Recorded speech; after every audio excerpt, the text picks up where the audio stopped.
Today, the topic of the session is gender-based violence against persons with disabilities. Today's session is co-organized by Madras School of Social Work, Chennai, Banyan Academy of Leadership in Mental Health, Chennai, Tata Institute of Social Science, Mumbai, and Bharatidasan University, Tiruchi, and National Platform for Rights of Disabled Organization. Today, the session will be moderated by two people, the students of Banyan Academy of Leadership in Mental Health. One is Aditi Roy and the other one is Surabhi Rathore. I welcome both of you to moderate the session, and thank you everyone. Now over to Aditi Roy. Thank you. Good afternoon, everyone. On the occasion of International Day of Persons with Disability, I, Aditi Roy Chaudhary and Surbi Rathore, students of BAM, will be moderating the panel discussion on gender-based violence against persons with disability. Inviting our first keynote speaker, Dr. Lakshmi Ravikant. Dr. Lakshmi Ravikant is currently serving as the co-dean of Banyan Academy of Leadership in Mental Health, Chennai. She is also an associate professor there in the Department of Applied Psychology. In the Banyan, the non-governmental organization that works for mental health and wellness of the community of homeless and the poor, Dr. Lakshmi Ravikant has served for 28 years in training and development, vocational training, skills development, and strategic planning. Dr. Ravikant, as a private practitioner, offers personal and relationship counseling and psychotherapy. She has done her PhD in applied educational psychology and is a major in English literature, after which she shifted to Master of Diploma in Counseling and Psychotherapy. Her interests include music, gardening, and reading. With this, ma'am, I invite you to take the floor.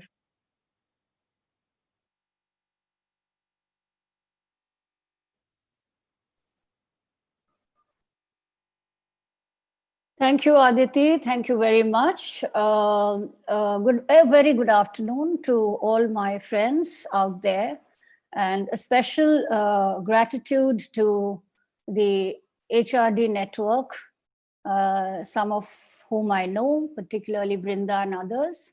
I do place my deepest appreciation for having me over for this session. I would really like a 2-minute buzzer before my 30 minutes get over, so that I don't overstep into anyone's time. I do hope the moderators will do due justice. As an introduction, I'm going to start. I do not want to have a presentation as such, on-screen presentation, because I feel very devoid of talking about people but not seeing human faces. And that's why it's very important that I thought that this is conversational, this is a discourse, and it is not an instructional discourse. It's more of a reflective discourse, so that all of us are on an equal platform, and we tend to, irrespective of our age differences and other differences, be sensitized and sensible enough to take a very, very difficult, construct that I'm going to call now, introduce you now to what we call as gender, sexuality, mental health, and intersectioning all of this, or cross-sectioning the three constructs, violence. So this is, three of them are constructs, as we all know. One of them is, as I said, gender, which I don't have to really explain. I'm sure we know gender has more than binaries. Yeah, we might want to discuss gender at a separate platform, but definitely not gender from a binary fashion. So, and then of course we look at sexuality, not merely from the definitions of sexuality and orientations of LGBTQ, I, A, F, G, X, Y, Z, without trying to make small of anything. But the point is, according to American Psychological Association, 2015, sexuality is simply, yeah. Yeah, someone wants to say something? I heard a hello. May I proceed? Yes, ma'am. Yes, you can proceed. Yeah, Thank you. Yeah, so we are simply sticking to preferred sexual orientation. I wouldn't want to go deeper into this now, but preferred sexual orientation. And then when we're talking about mental health, that falls along an entire continuum from, the archetypal way of understanding the mind from the point of view of lunar to loony to the moon, to the mental, to the mind, to be mentally ill, to be mentally de-intellectualized. So the lexicon and the language has changed, and now we talk about mental health and not so much ill health. And that's one of the reasons in the Rights to Person with Disability, RPD, we have mental health as a disability. And therefore, it is not, seen as chronic or acute, that is immutable. And therefore, mental health falls from where we work at the Banyan and where I teach, at the Banyan Academy, more into teaching and research and public policy influence, etc. We only teach and learn. We only teach and learn that, again, we don't see mental health from binary positions. So we are, while we say biopsychosocial model, but with a rights-based perspective, that's how we see mental health. And in all of this, we are looking at, violence that perpetuates or that is perpetuated upon. Now, this is a very, I don't know if it's become a very lengthy, but I cannot start, further to my talk, which is going to be very brief. Is that I don't want to take away, and this is something that's very close to my heart, the constructs of sexuality and disability. So I would like to start with the fact that, as we said, sexuality is a preference, sexuality is an orientation, whether it is hetero or, otherwise, but these are preferences, there are orientations. But, in any discourse that I'm talking to on gender, and sexuality, I want to first look at the very critical link between sexuality and disability. They almost seem to be taking a very, contradictory, bipolarish position, because it almost seems if there is sexuality, then there cannot be disability. And if there is disability, sexuality has no place. And this is really something that I'm extremely concerned about, and I'm extremely, passionate about. And therefore, it almost makes me feel that persons with disability, whatever the kind of disability, not necessarily mental health, are supposed to become asexual or non-sexual and not have sexual preferences, to say the least. And why is that so? It's a question I'm asking. Why is it so? Why is it so difficult to even talk in platforms, to even, other than reading books on something called sexual access, sexual desire? Why is sex, and in disability context, a taboo, in a sense? Why is it for us so important to didacticize it? It's almost sounds so sexually repressive, if I can speak from a psychologist's point of view. Sexuality is only for the heteronormativity, it seems like. So therefore, it is always seen from the lens of sexual productivity, sexual, practices, in safe practices, and even the talk between other sexuality and disability is prohibited somehow. But then my question here is not so much about why is it prohibited? Where is this entire thing when we say with sexuality and disability, sex is a wrong word to use? But then where is the question? Why aren't we talking about human beings despite their gender orientation? Why isn't there a reference to affection? No affection? Why isn't there an affection to a reference to warmth? No warmth. Why is there a reference to not feeling loved or not being loved? Why is there, all of this deprivations? It almost sounds like, somebody told me some time ago, when people have different sexual orientations, we need to get them to become, sublimate into spiritual practices. Oh, wow. I'm pausing purposely. Sublimate into spiritual practices, if you please. All right. And therefore, I find I wanted to bring this right up there because gender, sexuality, mental health are very interlinked. And there is an inseparable link between among all the three and the intersectionality of violence. This is my maybe a very forceful introduction to what I'm saying. I'm going to talk to you about 3 cases quickly.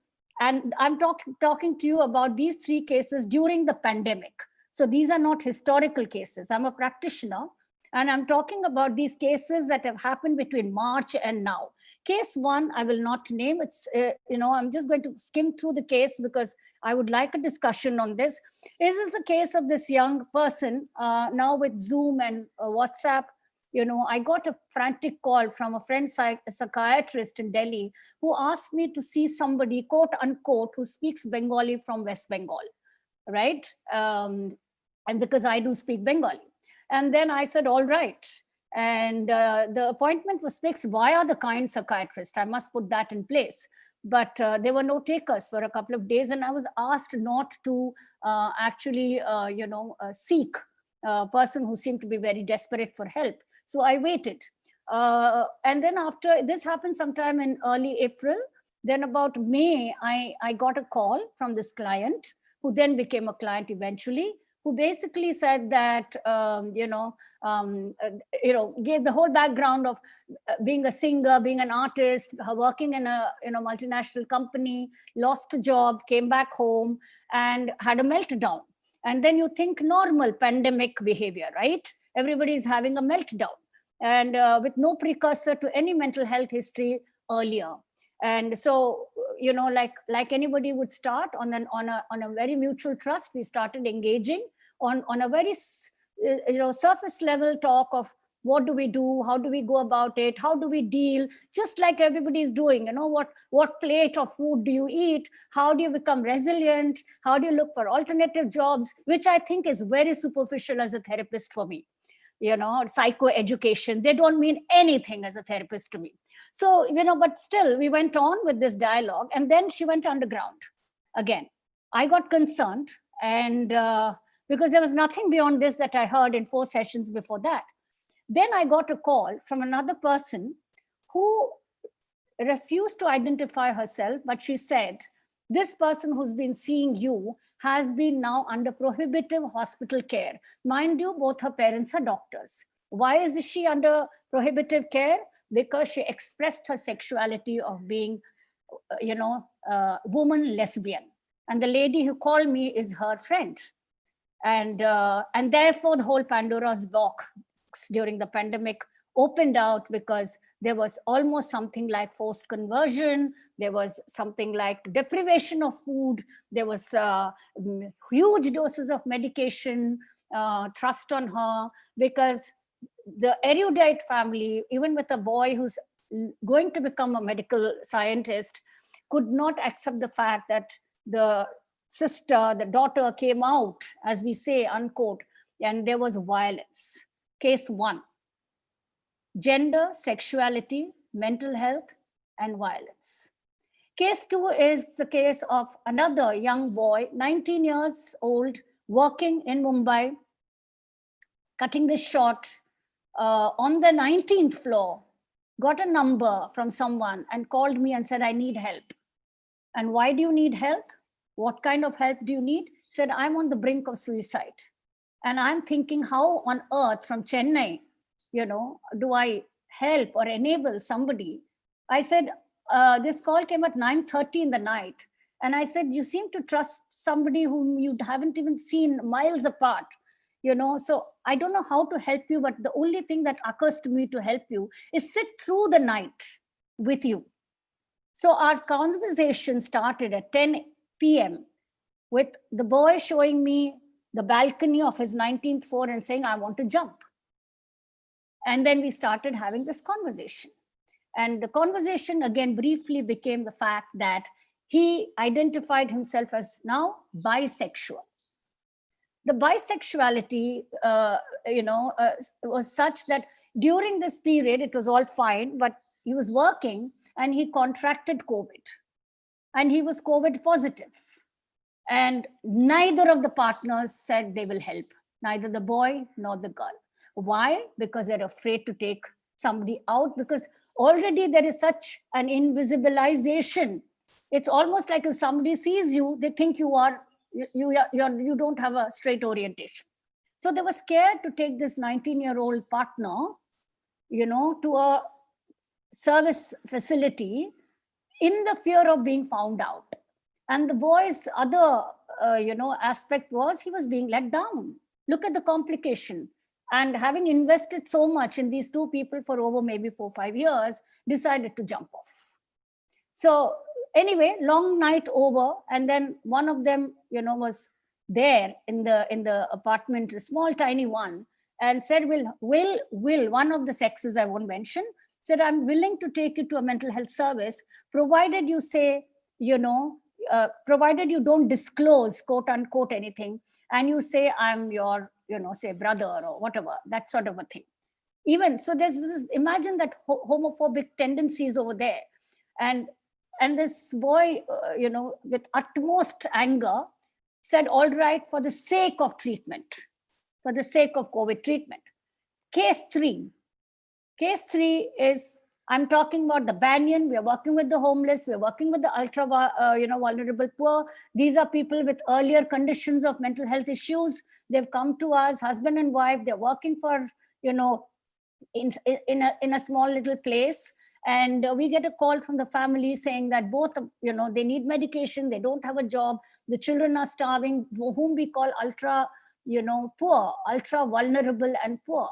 And when this call came, and the woman snatched the phone from the guy, and she said, he's not giving me access to mental health or medical care because, he thinks he should go first, and so he desperately needed Banyan to help them.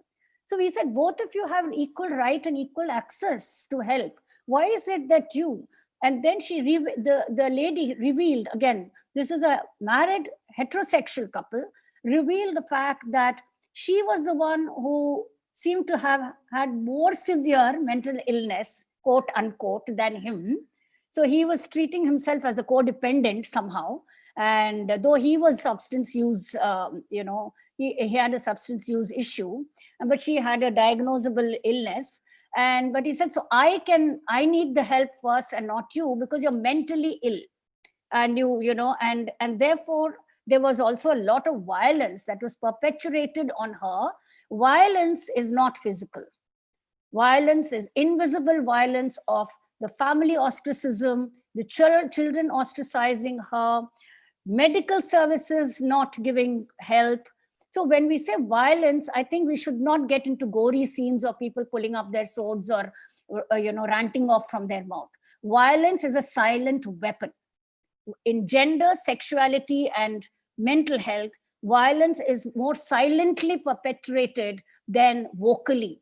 So I'm not talking about that kind of violence. So what cuts across these three cases that I gave you? One is, by the way, the preference is to be called girl lesbian. I did some research.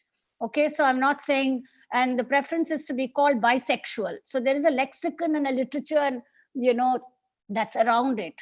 And therefore, here is a perfectly fine arranged marriage heterosexual couple with one child. Across the three spectrums, what is common? There is gender, there is sexuality, there is mental health, and there is violence. Who gets included and who gets excluded is the question. With this kind of storyline, and a real storyline, what is really coming in front of us, if I can say so very briefly, and that's how I'll sum it up, is that the resultant effect, my dear friends here, with the resultant effect, despite having laws, Article 377, Supreme Court, everybody jumped. Despite that, we have no place for sexual minorities, particularly if they have a mental health issue. And it's also been seen, in fact, I was discussing this with one of our colleagues here, Brinda, is that there is no mention of sexual minorities and as far as their health is concerned in the sustainable development goals of at least work, equal work, health access, employment, and dignity. There is absolutely no access. Some time ago, there was a census and there was a study done, and that's a long time ago, by the Gates Foundation. 3.8% of India's population, almost approximations of 50 million and more, are people with other sexual orientations in this country, but they're forced into invisibility. They're forced into, shrouds of silence. There is a study that was done, and I'm going to quote 2-3 studies, is that it is the leading cause of highest kind of psychological distress and physical health distress. High depression, high anxiety, and many comorbidities are, almost parallel with people with gender variation, sexuality, and therefore the violence that a system perpetuates. My pause is deliberate. The violence that a system perpetuates, international systems that they perpetuate. They do not have access. They do not have availability. They do not have affordability. And even if you're rich, it's not about the economics. It is about the corruption of power that I'm talking about.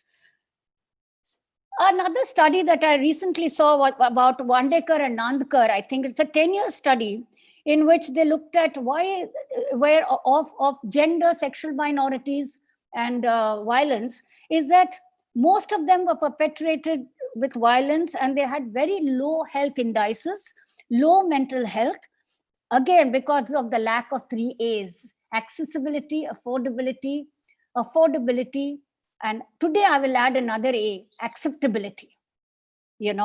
And in July 20, there's a very important study by Banerjee and Nair. It's called The Untold Stories of COVID-19. Please go and refer to that. Untold Stories of COVID-19, and the struggles of gender and sexual minorities in this country. And one stark thing that left me in the study, other than all the data, qualitative and quantitative, is said that active discrimination is the reason for perpetuating violence. Active discrimination, not positive discrimination. In theories, in books and classes, we talk about positive discrimination. Active discrimination, my dear friends, is the determinant of perpetuation of violence. So is this such a sad story? And I mean, have I come here to ruin your Thursday afternoon? No, we have strategies. We have, positive discourses. This is one of them, of course. But, for me, when I look at it, what were the challenges? What were the challenges in all the 3 cases? Okay. What were the challenges that are coming up with the studies that I've just randomly quoted? Is the pressure for normalization. Is the pressure for normalization. The challenge is that. The challenge is to toe the line of heteronormativity. The challenge is to look at gender binaries. The challenge is the tyranny of normalcy. What is normal? The challenge is the justification of sexual violence. The challenge is the invisibilization of the so-called other. That is the challenge. And perpetually this challenge is going to be there until and unless it's until and unless you and I and the others, everyone tries to challenge this reality. As long as it's not happening to me, if I fit into the normal, thank God I'm not there. And that is something I've seen across spectrums. If there's a caste violation, I don't belong to the caste, so it doesn't matter to me. If there's a class violation, I don't belong to that caste. So wherever one is stepping out, it's like, you're playing a game and you just stepped out to be safe. So if it doesn't matter to me, it doesn't matter. And I don't think that professionals here, and particularly a lot of students' bodies, others who are here, must learn to practice, in such safe, environments today. So what are the challenges and strategies that we're talking about? Yes, awareness, awareness, awareness. Awareness does not ever end. Do not pity. Do not try to destigmatize. I don't like this word. Destigmatize. What is that? Is it a mole you're trying to remove? We want to destigmatize. Who are we to destigmatize? Who are we to stigmatize in the first place? Right? And then we are looking at education, and giving scientific evidence of gender, of sex, of Mahabharata, of chronicles. While scientific evidence is there, I think what we need to do is a lot to do with more breaking the myths of cultural explanations of karma, of, curse, of madness, and deserved violence. I've heard this many a times, that they deserve it, and that's the saddest thing to hear in this kind of a century. People even have actually self-fabricated themselves, saying, for all our sins, we deserve COVID. Do we? Now, I'm just going to end this because I know I probably will end it faster or sooner before the bell rings, with something very important that I picked up from also my readings and also my experience, is that there is something called across gender, sexuality, mental health, and cutting across violence. I'm coming back to the topic again and again. There is something called affirmative sexuality. Now, the WHO, really has talked about sexuality is an integral, I'm reading this out, is an integral and natural part of life, intertwined with the most fundamental rights. It's a right to live despite. It's a right to make choice despite. It is a right to dignity despite. It is not a right given to you by a constitution. It is not a right given to you by some other power-wielding mechanism. You're born free and you will remain free. And you have choices within that freedom, but every choice, remember, will have a risk and a consequence. Every choice will have a risk and a consequence. And above all, the WHO says affirmative sexuality talks about the right to health and mental health to be achieved. All professionals, all of us, all human beings must exercise their choice, irrespective of whatever gender and whatever sexual orientation they have, in their sexual and reproductive lives. And it should be able, and one should be able to express their sexual identity, homogeneity or heterogeneity, in manners in which they want to. And that is when they say all our legal systems, our political systems, advocacy, policy that we all talk about, and some silly research recommendations that we make at the back of our thesis, this becomes articulated only when the final of the human freedoms, if I'm born my way. And I think it is very important for us to recognize that. So affirmative sexuality is a framework that acknowledges the freedom from coercion. This is very important. It acknowledges freedom from coercion. It acknowledges freedom from discrimination. And we must affirm other people's sexual rights. Rights to self-expression.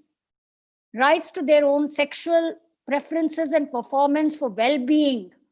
Because when you're not loved, you can have a mental health disability. You can go into a distress. When you're not cared for, it doesn't mean if you don't have sex, it's all right. But sex is not sexuality.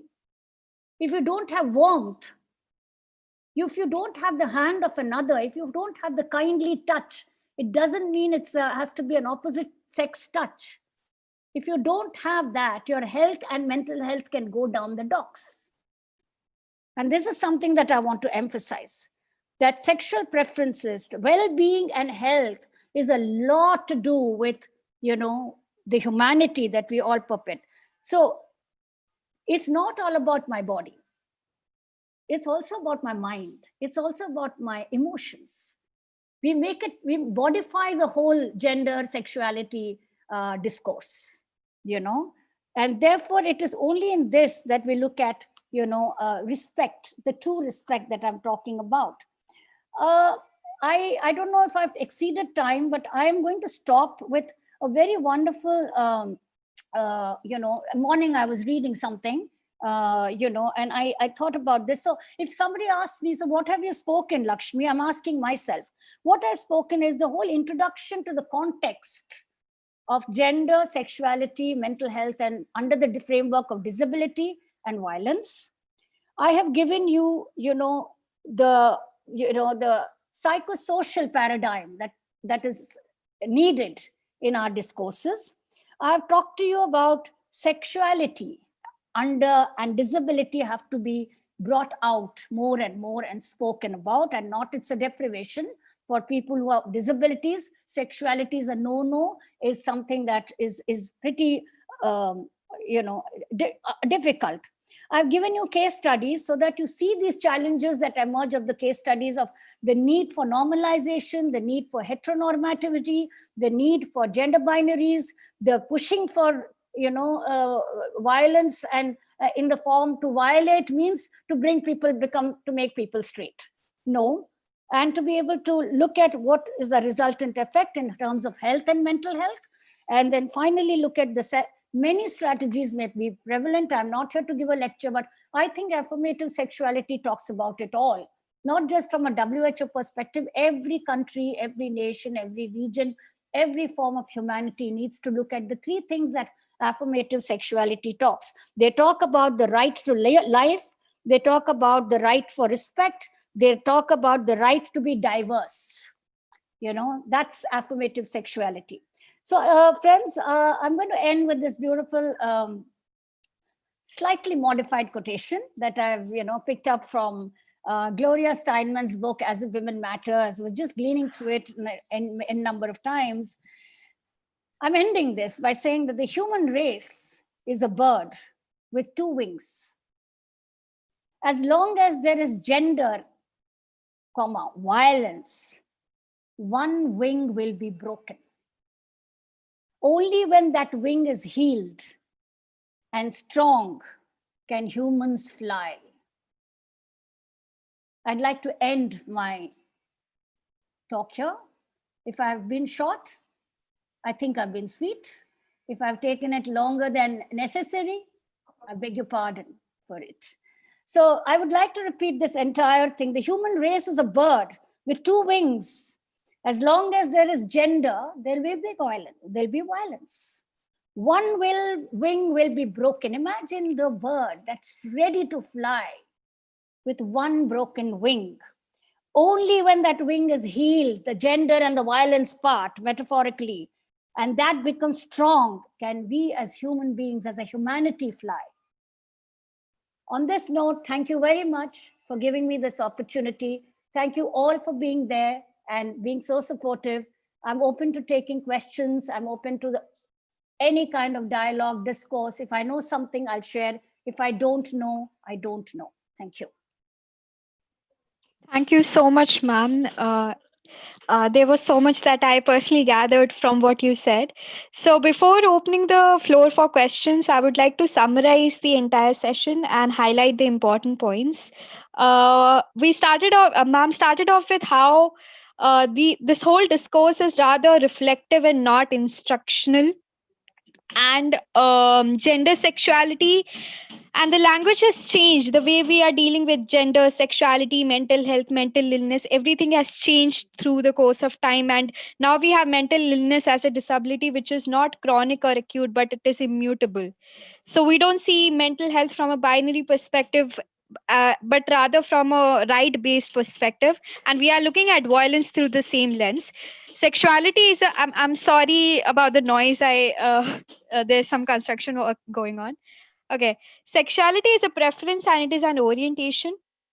And the whole problem is in the idea that disability and sexuality cannot coexist, which is why it is so difficult. And why is it so difficult to talk about it? Why is it such a taboo? So it is important to break it down, because otherwise, from a very psychological perspective, it becomes sexually oppressive. Then we moved on to discussing, then ma'am moved on to discussing the three cases, and the main concepts that cut across the three cases were gender, sexuality, mental health, and violence. Then the question of who gets included and excluded, and what is really coming in front of us, despite the laws, despite everything that we have in place. Why is there no place for sexual minorities, particularly if there is a disability? There is no mention of them as far as mental health is concerned, and even in the sustainable developmental goals, when we are talking about health and employment integrity. So the violence is something that is not is invisible, is rather invisible. And that's why, in addition to accessibility and affordability, there is even acceptability should be considered. Then we moved on to the strategies, and one of the challenges that we face here is the pressure for normalization, and the fact, and the push, and the whole pressure of breaking the stigma or destigmatizing stuff. Why are we taking the responsibility of that? The tyranny of normalcy. So awareness is important, but awareness never ends. So it is important that we do not pity or do not stigmatize. And with this, then we moved on, then we mostly broadly ended the session with affirmative sexuality, as to how that the whole sexuality is integral, as is a natural part of our life. It's our fundamental right, the right to live despite whatever identity we have. It is our right to health. It is a choice that we all must openly exercise in the manners that we want. And with this, I would like to end the quote, and one quote that personally touched me: "If I am born, I am born my way." So now we are opening the floor for questions. Since we, okay, I'll give the floor to Surbhi, and I'm really sorry about the disturbance that is going on. Thank you, Aditi. Thank you, Lakshmi ma'am, for having such a beautiful discussion. We'll be opening the floor for question and answers right now. But before that, I would request the participants to be kindly mindful of their questions and keep them short, because we have time constraints. So we'll also be not allowing any counter questions. Thank you. Do we have any questions? Yes, Pallavi. So ma'am, just from my lack of knowledge, you spoke about active discrimination and positive discrimination. So I just wanted to know more about that, because that's something that I'm not very familiar with. Sure, thank you, Pallavi. When I'm giving you another out of context example, just to quickly make this clear, is that when you give reservations, they say it is positive discrimination. In a sense, so just to make that very clearly clear, when you give equity chances, it's called positive discrimination. When you give senior citizens discount, like me, it's called positive discrimination, on the basis of something positive. But when we talk about active discrimination, which we talked about in that research study of Banerjee and Nair, on the untold stories of COVID-19. Just go and refer to that. He said, in spite of all that is happening, in among the so much data, I didn't want to make this a database talk, but the qualitative nuances is that active discrimination, that who gets what, who will not get treatment, who is to decide who will get treatment or not.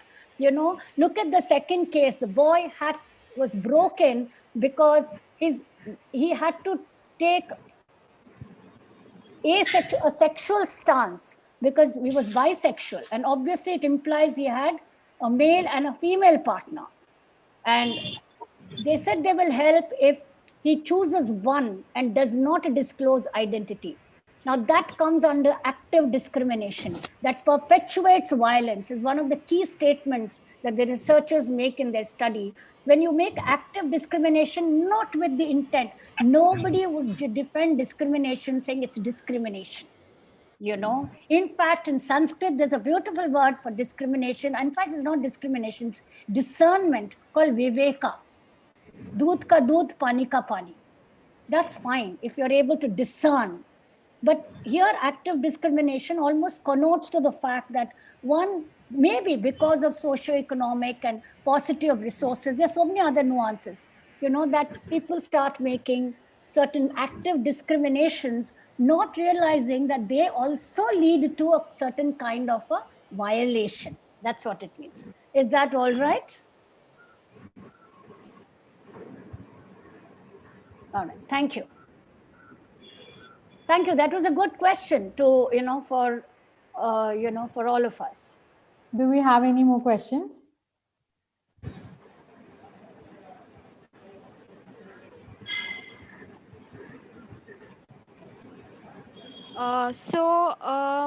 Ma'am, since we know that you have that you follow the existential perspective and the existential school of thought in your therapeutic sessions, so I wanted to know more about how you can locate this in that situated in that context, and how do we view sexuality and disability through the existential lens? The entire existential lens speaks of humanism. Let me put it in one full stop. It is a humanistic thought. It does not discriminate. So there is no putting sexuality and disability under this lens. If we remember, you know, it is humanistic psychology. It is individualized.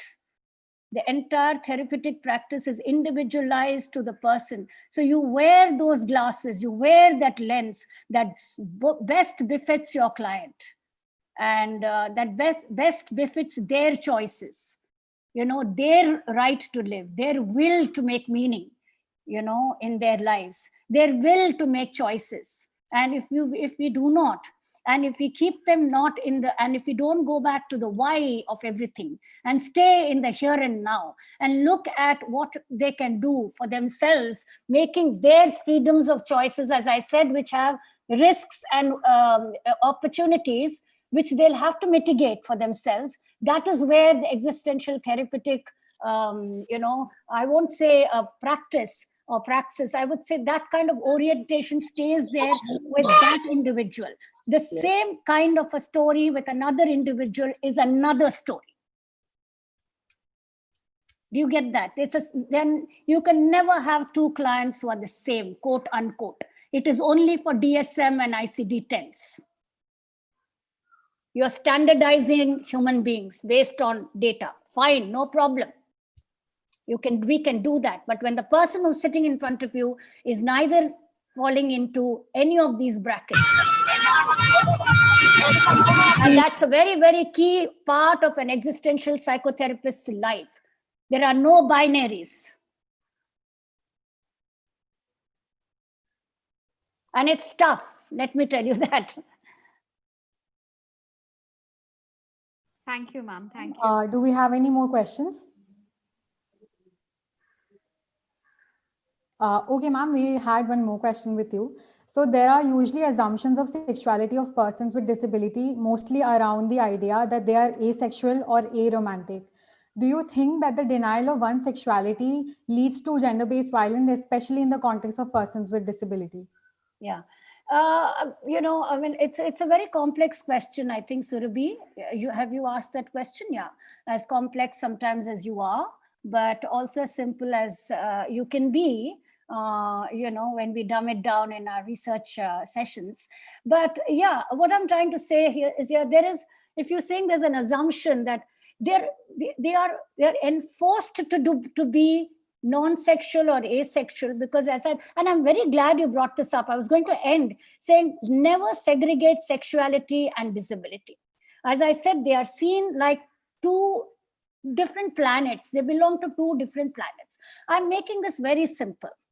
Why can't somebody who has a certain disability, quote unquote, physical disability on the whole, physical, intellectual, you know, emotional, mental, sexuality is something to do with your body and your desire.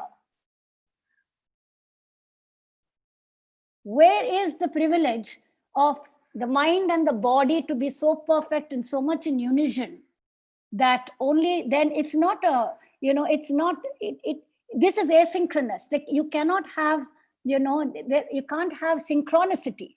But we are talking about not just when we talk about sexuality and asexuality and all of that, we are talking really about the fact that who has the right again to profess certain sexual, choices, and who doesn't have a right. So if you're disabled, then your sexuality has to also get, as I said, sexually repressed. It has to get repressed, because somebody I don't want to bring about certain, nomenclature of disability here, but it's almost like I have to deny myself the right, to even feel. But that's why I said no love, no warmth, no need for care. Is sexuality only that? No need for wanting to be touched, to be felt, and not necessarily from the point of deriving any pleasure, only from the point of comfort. Don't we all go and sleep on the lap of our mothers and fathers and our uncles, and our children come and stay with us? Is it sexual? In spite of some having disabilities or not having disabilities? That is the primary question to answer. But somewhere we tend to see sexuality. That's why I brought it up. I clearly brought up gender and sexuality, because in the name of gender discrimination, there is a lot of sexual violence.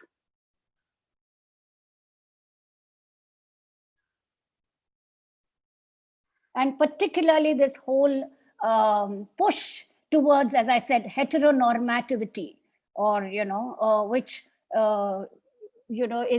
is pathetic in a sense. Thank you, ma'am. Thank you for your response. Aditi, do you have next questions?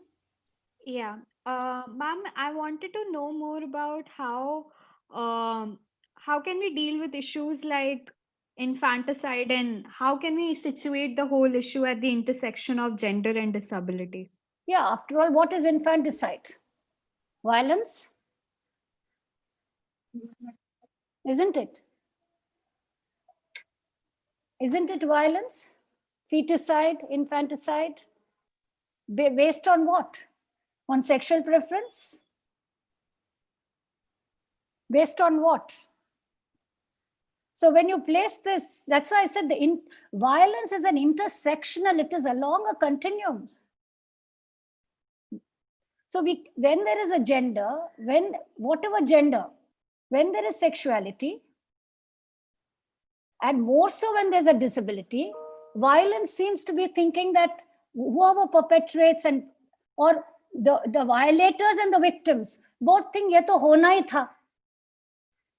I'm born like this, so I'm being violated upon. Or your question is, okay, infanticide. Who is, it's perpetrating of violence over a period of time by who? Quote unquote, as we say, literature says, the perfect when there is no perfect. Where is the perfect?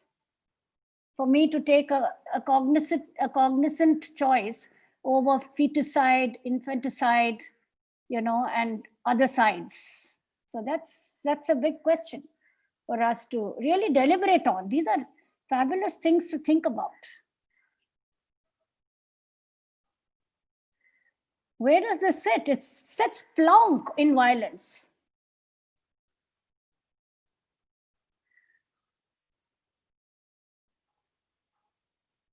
Thank you, ma'am. Ma'am, we have one more question from the participants. As you mentioned in the end of your session about affirmative sexuality and how WHO has defined it, how do you think that we can transition it into Indian laws and make sure that there is nothing like transitioning anything into any Indian law.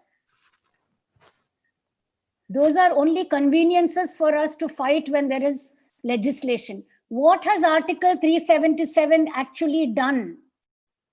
Other than giving you liberties to do gay pride on the roads? Are people getting homes if they go and disclose that, we are a gay couple? Are people getting, I know of somebody in the pandemic you know, whose family had a marriage and they did not call the girl because she is a lesbian for the marriage. Laws are there only if you go to the, and it is a law. What is POCSO done? It's a law. But you know, when you go to file a POCSO to a police station, first thing you'll say, who did it? And the moment you say, because you know that it is somebody close by, you know, he says, bring proof.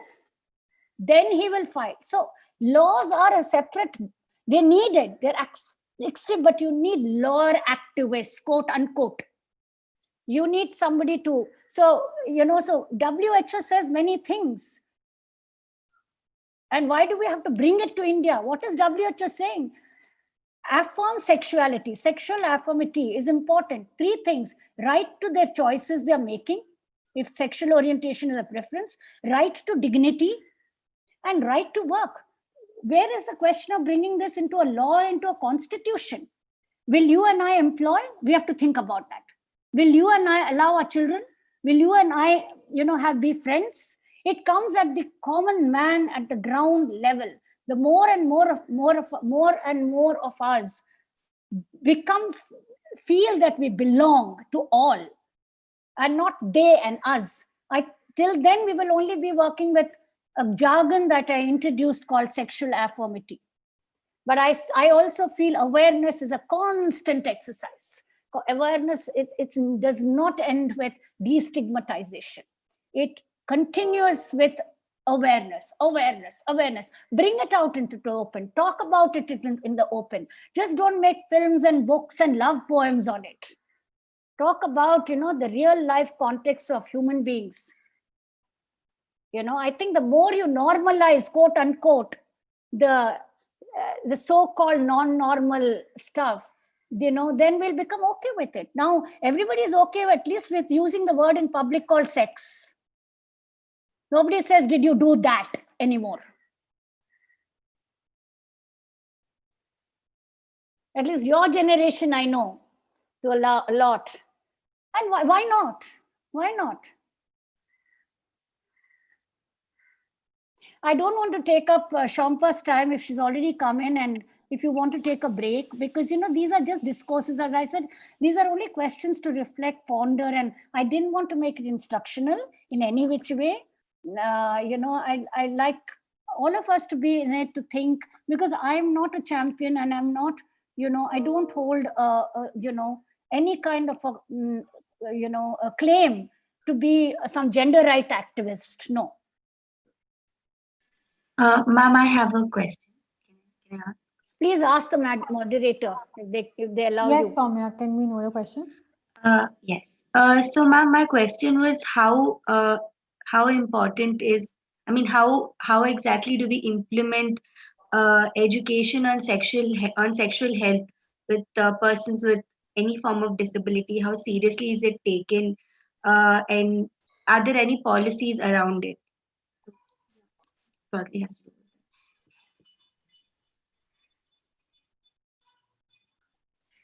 that. I like to turn the whole question on the person who's asked the question, on your head. If there were no policies, don't we implement something?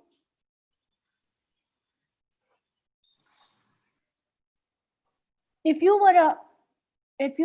are going to be a psychologist. If you were a psychologist teacher, how would you have a discussion on sexual health and sexual preferences? You know, we had something, I don't know, I'm of a much older generation than most of you. I could be some people's grandmother here, but we had sex education. And in the sex education class, it was a co-education. The boys were separated from girls. That was the first lesson of sex education. Sexually separate them first. Because nobody wanted to talk about things like, you know, sexual health starts off with your sexuality, your choices. No one will talk about it, Soumya. No one. And you don't need a policy to implement it.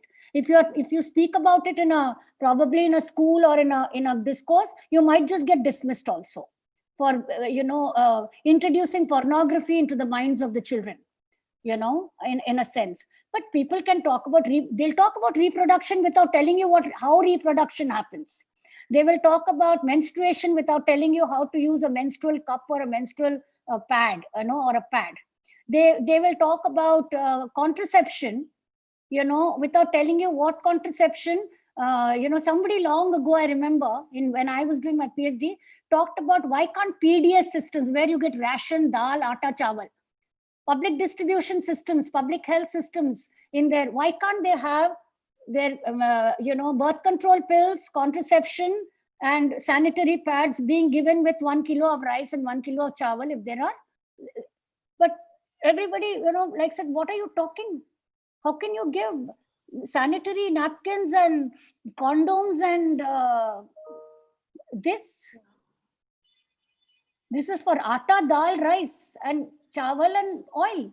Public distribution system should not even have a toothpaste in our ration shops.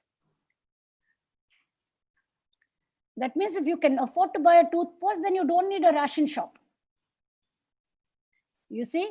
So my answer to you is, Soumya, be the change that you want to see. Lakshmi, hi. Hi, Lakshmi. I have a question before that. Excellent presentation, and it's a lot of food for thought. Even though I think we've all heard a lot of this, there's always something new. And I was fascinated with the idea of, yes, gender violence, yes. Gender violence, disability is a very important idea, which I'm thinking for myself. I have a question, Lakshmi. I just want to share with you that mental health professionals, I mean, when I was working in a hospital, I don't want to name it, but so I had this friend of mine who was working for an NGO for transgenders. And a lot of them have problems with, substances. Yes, they do. We can't afford to send them to private clinics. So could we send them to, could you help us? So we arranged it. And then it came back that she said, you know what, it's not working. Thank you very much. It's all very well subsidized and free. But, they don't want to come to the general clinic because your hospital setting is not sensitive. So could we have a time allotted? So to cut a long story short, we were horrified. She said, no, it's just very awkward. There's some, by the staff and the patients. So we want a dedicated timing once a week for a couple of hours to access. So after much conversation, we had to do it. So the point that you were making is, it's all very well to have policies, but then I just want to ask a question. All of us as mental health professionals, are we really ready for this? So, I mean, what's your take on this? As mental health professionals, how open are we to receive? The spirit was there. There was a policy that one couldn't discriminate, but it didn't work. So the NGO said, no, we want a separate timing. We're different. I mean, basically saying this idea is not working. Any comments on this? Any thoughts on this? Yeah, thank you, Lakshmi. One for saying that it meant something, and it's got you in a way thinking, like it keeps getting you to think all the time, and therefore every day there must be a million gray hairs that are sprouting up in my head. And I mean, I understand where you're coming from, and how when you create well-intentioned facility, for lack of a better word, for again certain to make life easy for certain people, and then there are no takers and the system gets disillusioned, because the system means, I also talk about us as a system, not just the system as in the mental health system, the resources that the mental health system carries. You feel kind of disillusioned, you feel let down, and because you want to help and you don't know where to get this help going from. I don't have a simplistic answer to this, because I'm thinking along with you, this may have happened many years ago, but I can give you a Banyan parallel quickly.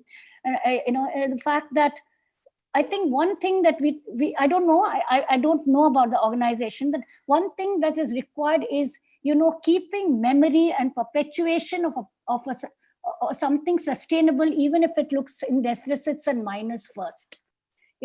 Anything new would almost be welcome but alarmist. Who is going to bell the cat first? Who is going to be the consumer of this? So if tomorrow I were to say that this is going to be there in my clinic, and maybe the first 1 year, so we need to be prepared for deficits first, and then see if there are trickles of deposits of people to use in a sustainable way. Yes, why I'm bringing this up is, Lakshmi, and for all of us here to know that at the Banyan, when we started, it's meant homeless, mentally ill women, etc., etc. We were only thinking we will be working with mental health, women with mental health distress, severe or common, and it ends with that. But that's where, a lot of other things came up. And then, without making a long story short, we realized that we need to give safe and discreet places for women with the same, sexual preference, same gender preference. And we do it, as you know, with a lot of discretion, with a lot of care, and know that there is a certain proclivity to a certain, for certain indices to see recovery indices or regressive indices based on how the relationship is working. And this has been done very discreetly at the Banyan. I've spoken about it in many platforms. So, where all women, right? Same thing we have also, you worked in the open shelter. We have a provision for discrete spaces and discrete relationships to, all again saying that, somebody may catch the word discrete and say, why are you being discrete when you're talking, be open? I know it's an oxymoron, but why? Because you have to normalize this gradually, normalize this in a way that people with disability, irrespective of what kind of disability, learn to stand on the footing in the same queue, if I can say so. Because you're utilizing a service. The service utilization is more important than who utilizes, where they utilize, what time they utilize, and when they utilize. I do hope I have given you a very generalized kind of an answer to a very particular question. Thank you. You've answered the question. Thank you. Thank you. We will be taking a bio break for 5 more minutes, and further we'll open the session for further more questions. No, Shampa will come, no? Ma'am, due to some issues, the next speaker will not be able to join us today. Oh, don't tell me. Okay. Shampa is not coming. She's really so good. But maybe we should take a break then. Yes, ma'am. What time do we come back? It is 4:31 right now. We will be back by 4:38. Fine. And fine. However, I'd like to state here that I don't think I would be in a position to take the session until 5:30. So maybe, because then this will become a big barrage of question and answer. We will wrap it up within 10. Shampa is here. Yes, she's here? Yes. Yeah. Yes, ma'am. Oh, then you all must listen to Shampa. এসে গেছো নাকি? ও এখন ওখানে আছে তুমি, আচ্ছা। High Shampa. Hello. কে বললেন কি তুমি আসছে না বলে? আমি বললাম কেমন? শুনতে পারছো? হ্যাঁ হ্যাঁ। Chalo, are we still having a break? Then Shampa and I can say hello to each other. I'm sorry, everyone. There's a slight delay, so we will not be having the break, and we would like to wrap the session by 5:30. So we sincerely apologize for the inconvenience caused. I would like to introduce the next keynote speaker, Ms. Shampa Sen Gupta. Ms. Shampa Sen Gupta is an activist with more than 3 decades of experience in working for disability and gender rights. She is the founder of Shruti Disability Rights Center and serves the Joint Secretary of National Platform for the Rights of the Disabled. With this, I would request Ms. Shampa to kindly take the floor for further discussion.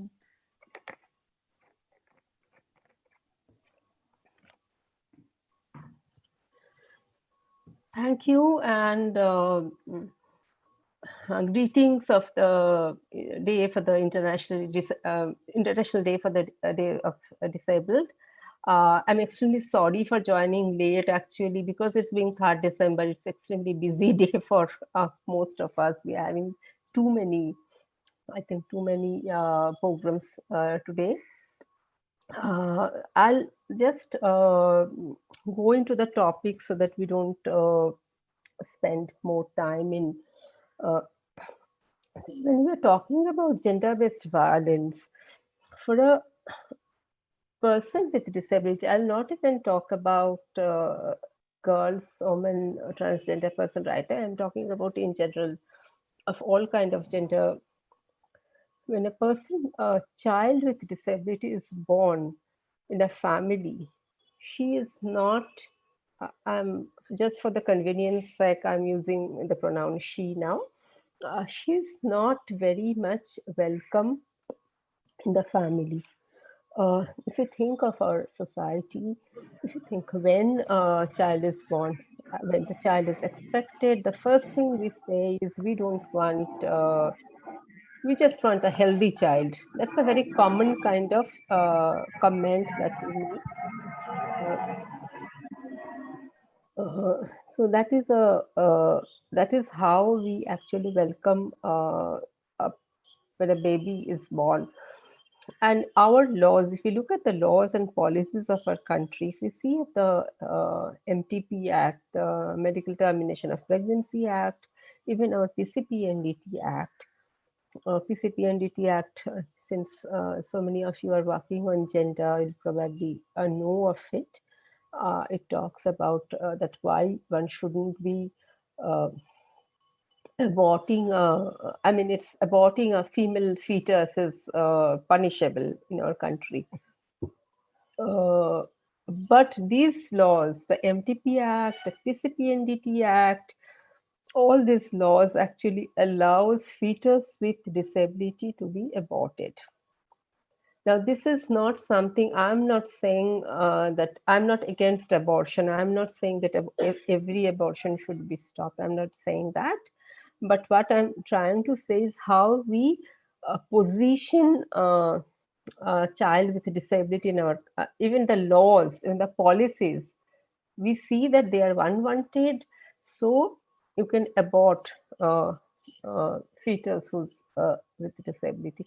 So one can understand when a child is born in a family, what kind of violence it happens on this kind of child. The first thing is you are not wanted. So the discrimination starts from day one. And if it is a child, if it is a girl child, if it is a then of course the discrimination starts. Like then it's like double or triple. I don't know what is a proper word to say. And how much time do we have for this? Ma'am, you have time till 5 o'clock. Okay, so this is how the violence and the discrimination starts at the beginning. Now, if sometimes someone is trying to, so now the next phase is going to school, the school education. So if you think of the school education programs, all the educations, and we all know that how girls get drops out because there are no toilets in school. And think of a girl who's having some kind of disability. You have you can look at UNESCO studies where they talk about what kind of ratio of dropout it happens from the school stage. So from there, it's also very important when we talk about violence, gender-based violence and disability, the connectivity. We have, as an activist, I've seen many, many cases where mothers who give birth to disabled children face severe kind of domestic violence. And this is something which we do not usually discuss, we do not usually talk about, because if you look at our domestic violence law, also the Protection of Women from Domestic Violence Act, it says that you cannot discriminate a woman if she gives birth to a girl child. Again, but major, I mean, many cases, almost every mother says that there is so much, because it's always, a society always blames the mothers. She has given birth to a disabled child. So that is something which is, again, I'd just like to, I'm just making some points because we don't have time to go into elaborate descriptions. And so if there are like so much dropout in school, and everything is related, if education is not there, you will not get employment. So you're unemployed, and so you will not get a job. So you are sitting at home, you are actually burden of the family. And this, if you are a disabled woman, then you are not getting married because you're not marriageable if you have any kind of disability, any kind of deformity. So everything is related. So many times the families say, I have to pay extra dowry because if the child, if my daughter is, it's almost like in India, we know that many particularly women who have darker skins have to pay more dowry because fairer skin and more they get more kind of they are in a more advantageous position. It's extremely interesting. I mean, how we position. There are so many kinds of. It's a circular movement. How we position our like. So if you're a disabled who are at the lower level, so if you're a fairer skin, you have a little this thing. Even if you're a girl, so this kind of things we need to understand. So you are not marriageable, you are not employed, so you're a burden in the family, so no one wants you. It's as easy as that. When I'm talking, I'm making it sound very simple, but for us, it's when we go to the field, when we work with the women with disabilities, we find it extremely difficult. We'd like to give you one or two cases of domestic violence cases initially. Sexual violence will go into a little later. The domestic violence cases, during COVID period, we faced we were receiving many calls of domestic violence cases. As we know, domestic violence have increased many folds in during pandemic time.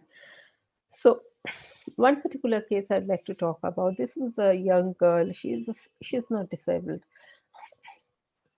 One particular young girl. She's a student of a very prominent university in Kolkata, and she just wrote a post in her social media page that I'm facing this kind of violence, and she's not married in her own family, not marital family in the so, and this kind of thing. And her call, because many students saw it, they actually informed the professor, and the university took a very I'll mention the university because it was all over in the media. It was Jadavpur University. The university authorities took up the case, and they made it a point that she is taken away from the home, family. Though her brother and her father, who was very resistant to give her to leave her, let her go, but they just insisted and that make a provision. And this was happening during a very strict lockdown period. So they just made it. The vice chancellor of the university actually took an active step. He said that I will not let this happen to my students. So they just let the hostel open for one student, organize that she can stay there, she can have enough food. So he organized everything. So it was really very nice of him to do this. Now imagine if this girl had some kind of disabilities. We had another case which was in last month, this young girl, she actually called me up. She cannot call because the whole family is listening when she's talking. So sometimes she texts me in the morning at 8 and then she deletes it from her phone. She says a similar kind of, exactly similar kind of violence she's facing. Again, in her natal family, not in a matrimonial family. And she complains both about her father and mother, and she's got a spinal cord injury.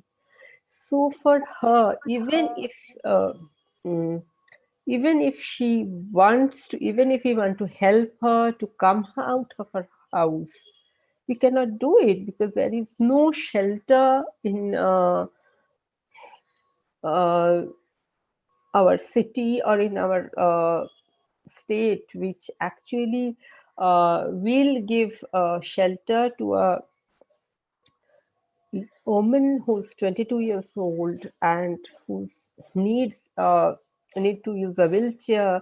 We do not have wheelchair accessible shelters here. So for us, someone, I'm using the word victim here because there's no point in calling her survivor. She have to live in that kind of condition where both her parents are keeping on telling her that you are burden of our family, we don't want you. So, and this goes on every single day, mind you, and in front of other members of the family. So, giving her less food, uh, denying her medicines. So all these kind of things are happening to her, but there is no shelter which is wheelchair accessible, shelter home which is for domestic violence survivors. Uh, and the systems that we have built in, we have a domestic violence law, we have a protection officers. The protection officers are not aware of how to deal with this kind of disabilities because they are taught only how to deal with general women, not disabled women. Now, I'm just giving these two case examples. There are also many other cases, a few other cases that are we are dealing during COVID period where because we had been organizing relief material going to different poor families where there is no food and trying to give food to them, rations, not food, rations to them. And in at least one particular case, again, it is a mother who said, "You please take away my disabled daughter from our family. She is a burden to us.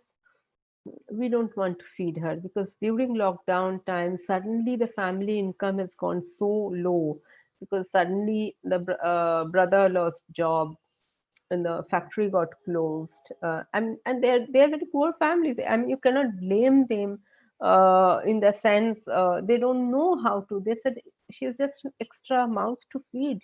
We just take her away, and we are very scared that this thing, even murders and this kind of things can happen during a pandemic time, and this kind of cases are getting reported from all over India. So again, so everything is very related. So when you are thinking of poverty, you are thinking of, I mean, this again, I talked about a cycle. So can you blame the mother because the state do not give them any kind of support, any kind of resource, any kind of financial help, any kind of counseling, mental health support of how to deal with this kind of cases when particularly poor families, when they have so little resource, how will they treat their family members when there is so little resource. This is something that I wanted to talk about a little bit about domestic violence the women face and I talked mostly about natal families. Of course, marital families, violence is at different kinds, different levels. being thrown out of your house, being called names, everything becomes a very difficult proposition. And we faced many cases where, particularly, I'll not focus so much on women with mental health issues, because I think Dr. Lakshmi must have talked about it in detail, because she's more associated with that kind of work. We do get those kind of cases where women from their marital family suddenly say we are not even ready to keep ready to accept that the marriage is legal, because all of a sudden they realize that this woman has got some mental health issue. Those kind of things also are there. Now I'll talk a little bit about sexual violence that women with disabilities face, and I'll not focus on pandemic time cases right now, but in general, what kind of cases that we see is, and it's something very interesting, because sexual violence again is so common for, but we don't talk about it. We don't have any data. Our government doesn't keep any data of sexual violence that happens to, and I've written many times about this issue, so some of you might have already read, or you can, the links can be shared, that the government doesn't feel it's important to keep a data of how many disabled women lodged a complaint of sexual violence. So all the cases that we'll talk about is only anecdotal evidences. So exactly because the whole country was so upset during when Hathras case happened. And it's very interesting because within a week's time of Hathras case, there was a similar case happened in Gujarat, where a girl who's got hearing impairment, a deaf girl, she was raped and killed exactly in a very, very brutal manner. But even the media, only the Gujarat media was reporting. It was not an all India report. It was not a social media outrage, because we don't think that this kind of issues can be highlighted. The disability movement also don't talk about it so much. Another thing that sexual violence is, of course, we worked so that the laws on sexual violence got changed. We worked on it, and so now we have laws on sexual violence, which is sexual harassment at workplace, also the rape laws, the criminal law, and the protection of children from sexual offense. All the three laws actually have disability components, which is something very positive thing for us. So but the implementation of law is, of course, definitely a big problem. We don't see implementation at all. So that is a major issue for us. One thing I'd like to talk about here is, I just talked about the Gujarat case, but there are also different kinds of sexual violence that happens, which are very unique to women who are disabled. For example, there was a university student, again, she said that once we were doing a survey and we were asking about her, what a kind of barrier she faced for coming to educational institute. And we thought she'll talk about, she's a person with visual impairment. So we thought she'll talk about. So we thought she will talk about moving, getting in the bus and the transport accessibility. But she says, in my when I get down in front of my university, I have to cross the road and go into the gate is I have to cross the road. And so we are. There is no signal which says, like in Western countries, this is signal which says now you can cross the road, it's safe, and all the buses and cars actually stop. So she says that I'm blind, so I need to take help of strangers in the road to help me even to cross the road. And when I'm crossing the road, many times it happens, the stranger comes and says, okay, I'll help you. I don't have any option. I have to take the support. And yet while crossing the road, uh, this man will touch my body parts, which I don't like. But since I'm crossing the road, I'm in the midst of the road, so I can't even revolt. I cannot even say, leave me alone or anything like that. And anyway, the whole street is saying that, seeing that he is coming as a helper. So it's very difficult for me to tell that he actually, also I can't complain because I don't know him. So even if when I'm in the university within the gate, I cannot complain, lodge a complaint because I'm within, I've not seen his face, I've not seen him. So she's a blind girl. So imagine what kind of trauma if this is something happens to any of us while we are going to college. So just even to make roads accessible, when we say that make roads accessible for disabled people, it can also actually help curbing sexual violence. So we don't think of it, of course, that way usually. Another case that I'd like to talk about here is of lady. She was working in a bank, in a nationalized bank. And some of you might know that dwarfism is now a part of disability law, Rights of Person with Disabilities Act accept that RPD, the dwarfism is someone who's got a short stretcher. So she used to, she says, when she called us in her helpline, she said that the chairs and tables in my bank are very high. So I request my manager to give me a work where I don't have to actually interact with the customers.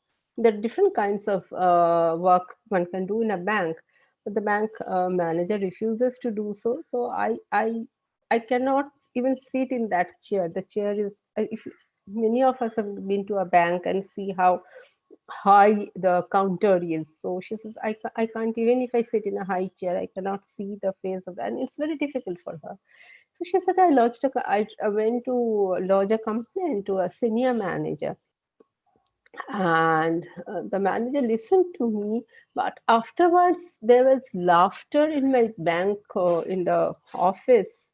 People were talking about now she needs special kind of chairs, short chairs to sit. Is she also, so someone even asked her, do you even need can you wear ready-made blouse, or you need a special kind of blouse?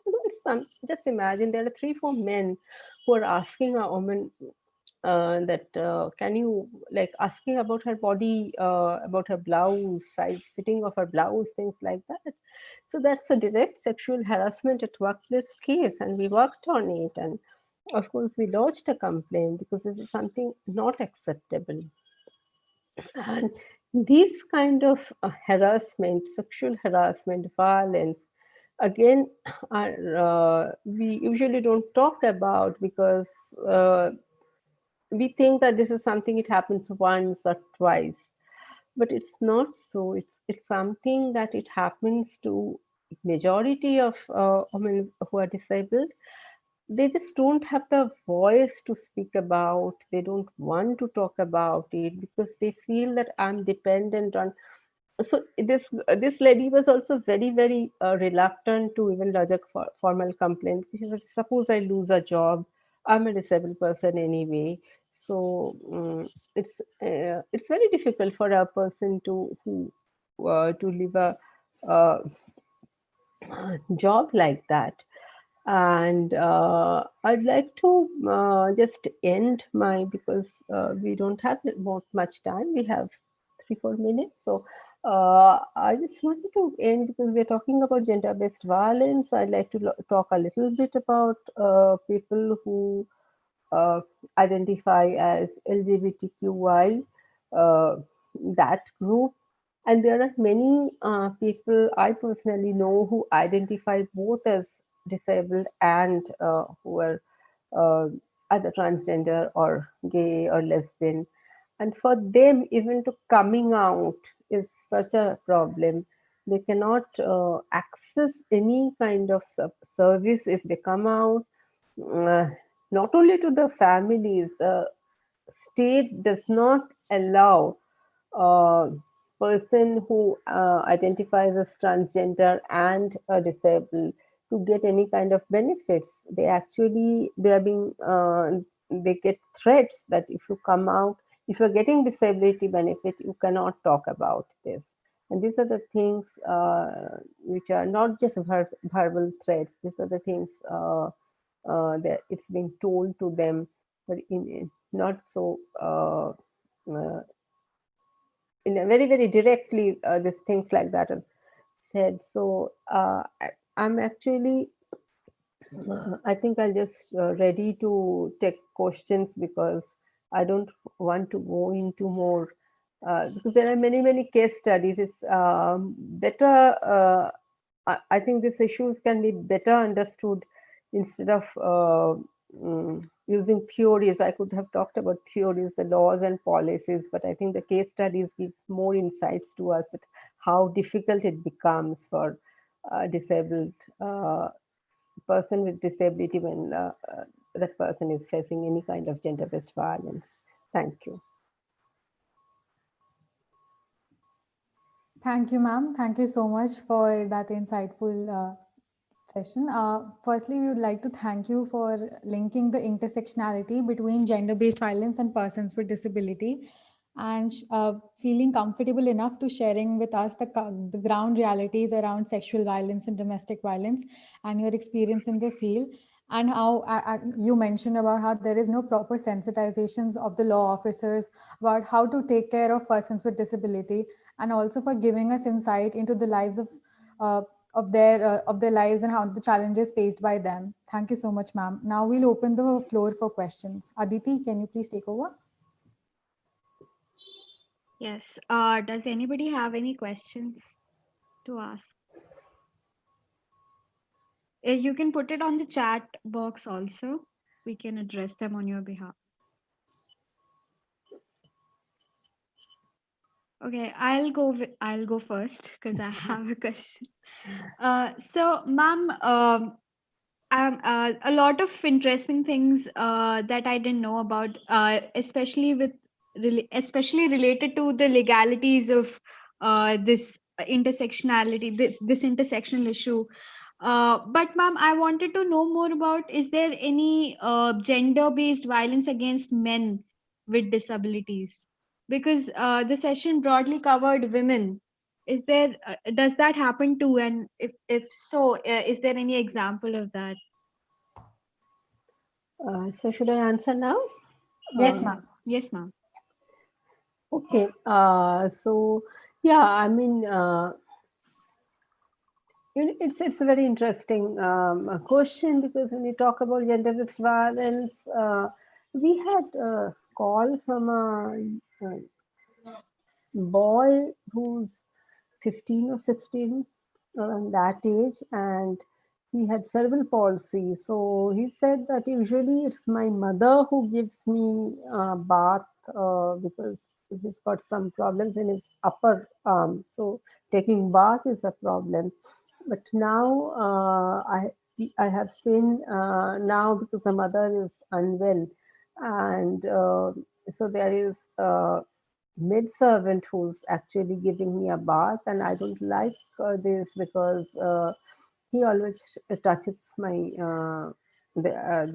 she always touches my private parts in a manner which I don't like. And but I can't complain. Again, the problem of complaining is then I mean, in a country like India, you have to take bath every day. So if your caregiver is misbehaving with you, and there is no option, many people say there is no option because a caregiver is an abuser.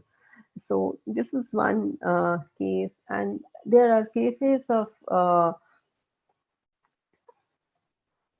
again, a blind man who said that because touch is something very important way to communicate for blind people.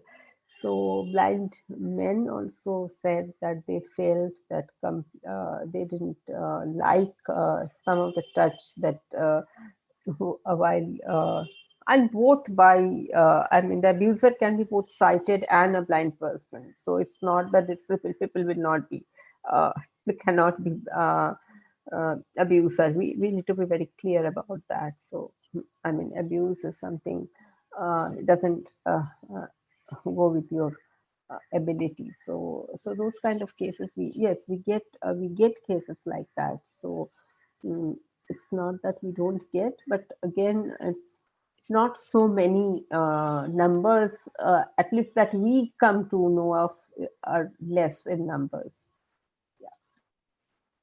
Thank you, ma'am. Does Samreen want to go next with her question? Yes. Hello. Is it audible? Yeah. Yes, you're audible. Firstly, thank you, HR, for the wonderful session. And I would also like to thank both our speakers today. And it wouldn't be wrong to say that my takeaways are not few but many. And yes, my question is for ma'am.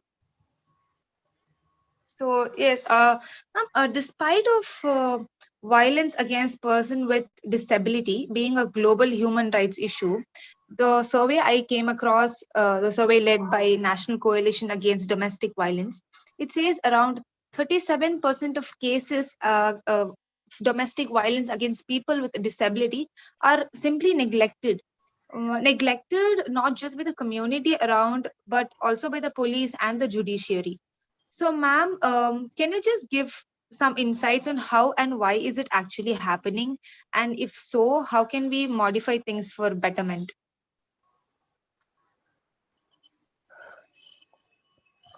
We need to understand that position of disabled people in our society is so low. I mean, a violence will get importance according to your social status. We need to understand that. So, and it depends on your caste. As we saw in Hathras case, why we were talking about it's general, like so many women gets, Yes. so many Dalit women we get neglected. And why is and it's a social positioning. So why did Nirbhaya case get the whole country enraged? It happened in the capital city in a middle class girl, upper middle class girl. She was a student of some medical thing, physiotherapy student. So your social position actually makes, I mean, it sounds very bad, but it's your social positioning makes other people react to the violence that happens to you. And disabled people are at that kind of strata where always we think that we are supposed to give charity to them. So giving some kind of and any kind of support, like giving out people even can give out blankets to them even if they don't need it, because you feel good, that feel good factor is important when people work with. And if you look at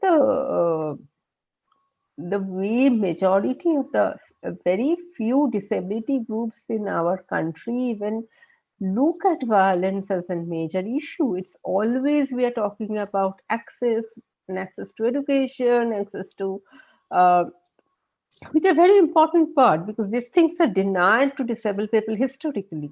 So you're talking about, and access can be anything. Access can be a ramp to my college. Access can be come in forms of braille book. Access can be in form of not getting sign language interpreter when I'm in a class. So those things are so regularly denied. So and these are the issues disability groups also take up. So there are very few groups, or if you think of all over India, there are like hardly maybe a handful, maybe less than 10 groups who work hands-on on violence on disabled people, so who actually intervene. So even when we go to police, I mean, I remember a case that was, of course, quite some time ago, but even then the police, it was a gang rape case on a deaf woman and young girl, 17, 18. When we went to the police station, the police said, Madam, you come for so many other cases, we listen to you. Don't bring in this case. I mean, we are not going to give so much importance to this case. So we said, why? Because, and we went as a women's network. So they said, no, she's deaf. So she's anyway, who will touch her? And then she must have instigated this man to, instigate to rape her. So I mean, I'm saying it in a very cool and calm manner. You can think how outraged I was there at that point of time. But this is the attitude of, in general, of police, of judiciary also. The judiciary, we have seen so many cases where the judiciary is not aware of the law changes that's happening in the disability arena. They don't know that the law has changed. It's not part of their curriculum, so they don't know. So we need to work, with the mainstream organizations always. So I'm really happy that your organization is organizing this, and we need to think, and because this is not a job only of disability groups, otherwise it becomes like only few groups are working on it, and that shouldn't be the proper way to work. I mean, that's what this thing. And of course, we have our Rights of Persons with Disabilities Act, which actually talks about awareness of disability issues of police, judiciary, everyone. I mean, whoever is coming in contact with any kind of disabled people, medical officers, everyone. Now, it's also again our job to implement the job of, it's the state's job, but we need to focus on implementation. We just have to pressurize the government to implement the laws, because laws are there. It's not that, it's not that we don't laws can never be perfect, but there are good laws also. Thank you, ma'am. Ma'am, I have one more question, which is a little practical. So, legally, what is the procedure followed if gender-based violence takes place inside a family? Where does the case go? Does it go to the child department or the women department or the juvenile justice department? Who do we report it to? There is a very, let's say in a practical way, suppose you come to know of a particular case where a child faces domestic violence or gender-based violence. So you can actually call the child line, which is the All India number, which is it's a toll-free number for throughout India. It's a common number, so it's 1098. It's easy to remember because that's how the number is made, because the children can remember as 10 9 8. So 1098. So it's 1098. And this is, they usually pick up calls and take actions. At least we get good response on. But if there is a domestic violence happening on a woman, then actually you can even if you know that a woman who's facing domestic violence, so you can even lodge a complaint. There are protection officers. Are you based in Chennai or? Ma'am, I'm based in Delhi. Okay. So domestic violence, we have protection officers for every particular city. There are like number of, and it's divided like north, south, east, west. So we have those kind of, and protection numbers officers. So even you can complain, even it does, and you don't have to always complain to police, because many women do not like to get involved with police at the beginning, particularly when it is a complaint against family members. So that's how the law is made that way, so that the protection officers are the intermediaries who can actually take action. So Of course, the woman can herself complain. Even someone, suppose I come to know someone is facing violence, I can lodge a complaint also. And that's how the law is made. Now, again, we have good laws, but how to make them implement is this thing. And we need to know whether during this pandemic time also, whether the protection officers are working or not. Those kind of things also we need to like think of. Yeah. So, Thank you, Mom. That was really helpful. I guess we have a lot of implementation constraints to deal with in India, especially. So, is there anybody else who wants to ask questions?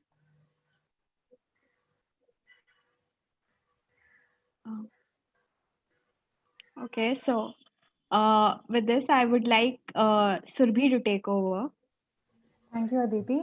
I would request the panelists, firstly, Dr. Lakshmi Ravikant, about her closing remarks and the way forward for persons with disability, and how can we make sure that gender-based violence does not take place against them.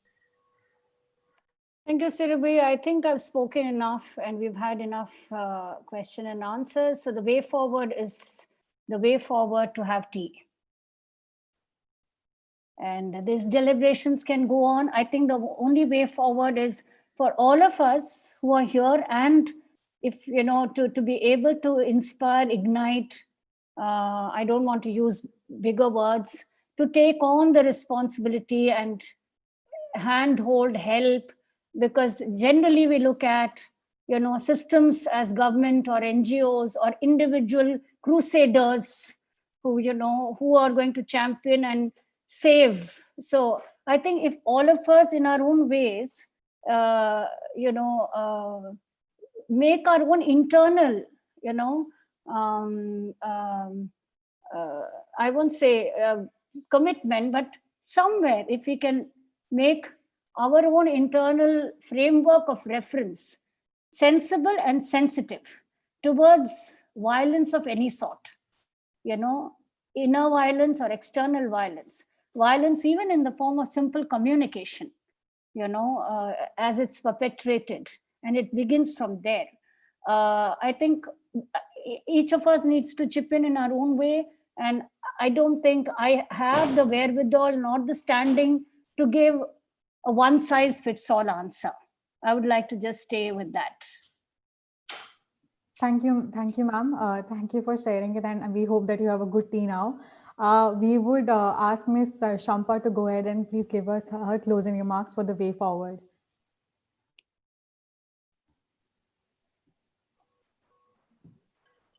yeah, so I just unmuted myself, and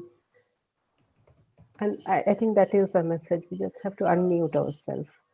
We just have to talk about violence. We have to accept that gender-based violence happens, discrimination of disabled people happens.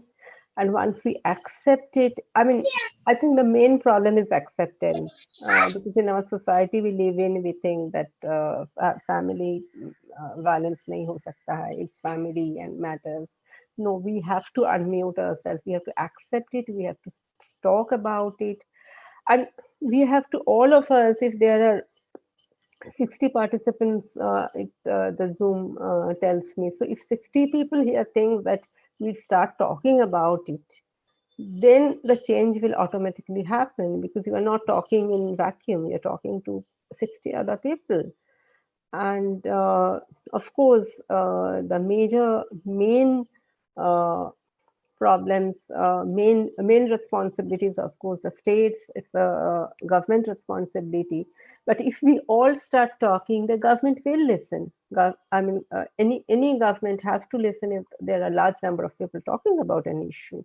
So that is something very important. And today we are talking inside a room, in a Zoom meeting, in a web meeting, but wherever we go, and every small action makes a difference. And I agree with Lakshmi totally. Like, for me, if I am sensitive, that I'll not be discriminating, I'll not be violent, and I'm sure this whole, it's a chain actually, that people also start changing, and that's something have to start from me.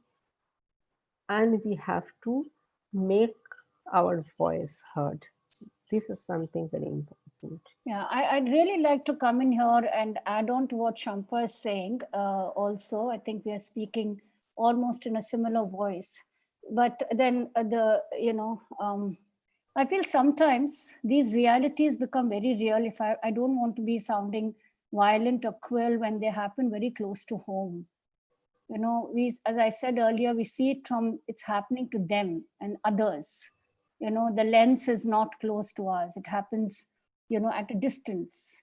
And then I don't think, unless we bring that close, I don't think the distance becomes close. Not that it must never happen to anybody I know, or to you or to me. It's not that, I'm not insinuating that. I'm not even, but when we make the distance close, the issue close to us, that's when it becomes ownership, I think, and responsibility. And I also feel that, it's not an either or situation. The system, which is the civil society, the government systems, the NGOs, and there has to be, as I said, constantly, like you have heard the Binaka Geetamala, if somebody was as in many years, every Wednesday we will look forward to it. So I think there has to be, while this is fine to commemorate disability days and weeks, but I think the whole idea is to have conversations, thoughts, reflections around this and not make it the hot topic of the end of 2020, December. So this needs to be really up there until something else hits our door. So I'm feeling that the distance must become close, not in terms of the actual experience, but actually beginning to feel that so many of them are here. I can see people from different walks of life. And so it's not my or your specialist prerogative, but I think it's a humanistic prerogative for all of us to, first of all, as she said, accept that this is a reality. And in order to change the reality, I think you really need a lot more, minds and hands that can get, to work together. It's not utopian. Many things have happened that way.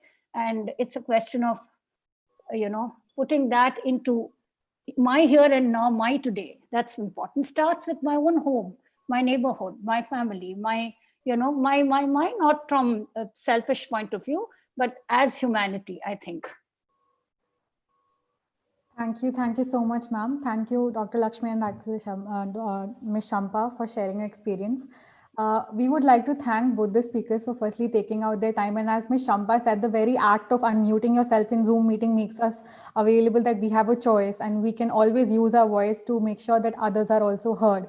So with that, I would like to firstly, we are sincerely grateful to HRF for firstly giving us the opportunity to moderate this panel with such eminent personalities. This session was really interesting and insightful, and we are really grateful that the panelists were able to take out their time and they address us. Now I would like to hand over the mic to HRF. Thank you so much. Thank you very much for giving me this opportunity.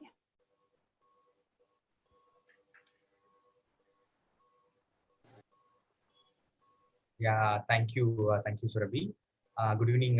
Once again, this is Savanu from HRF. First of all, I would like to thank both the speakers, Dr. Lakshmi Ravikant, as well as Shampa Sengupta ma'am, for sharing your graceful words with us. It was very useful and informative for all of us. And I would like to thank our moderators, Aditi Roy, as well as Surabhi Ratu from Banyan Academy of Leadership in Mental Health, who have moderated the session very well. Thank you so much. And I would like to thank all the participants for joining us today. And we hope this session would be very useful and informative to all of you. And I would like to thank also sign language interpreters as well as translators who have translated the session very well. And finally, of course, thank you all the co-organizers and our team. Before I close the session, I have a few announcements to share with all of you. The first announcement is we have 7 more sessions to go. If you are any of the participants are willing to moderate the future sessions, you can share your details. You can send your details to womenrights@hrf.net.in. You can look into the chat box and make a note of it. The mail ID is available over there. And the second announcement is all the sessions are being uploaded in our YouTube channel. If any of your friends or any of your colleagues want to watch this session, you can refer our YouTube channel. Our YouTube channel name is Human Rights Advocacy and Research Foundation. We will post the YouTube link in a chat box also. Kindly make a note of it. And the last announcement is, as everyone knows, this is a 16 days campaign. We have will continue the session for another 7 days. Tomorrow, the session topic is gendering economics. Our keynote speakers will be Beena Palikal from National Campaign on Dalit Human Rights, and Hanita Reddy, who is a managing and founding trustee of Association for Voluntary Action and Services. So on behalf of HRF, I welcome you all for tomorrow's sessions also. So that's all for the day. Once again, thank you everyone. Thank you all. Thank you. Thank you very much. Thank you so much. Bye-bye. Have a lovely evening, everyone. Thank you, ma'am. Bye-bye. Bye, Shampa. Right.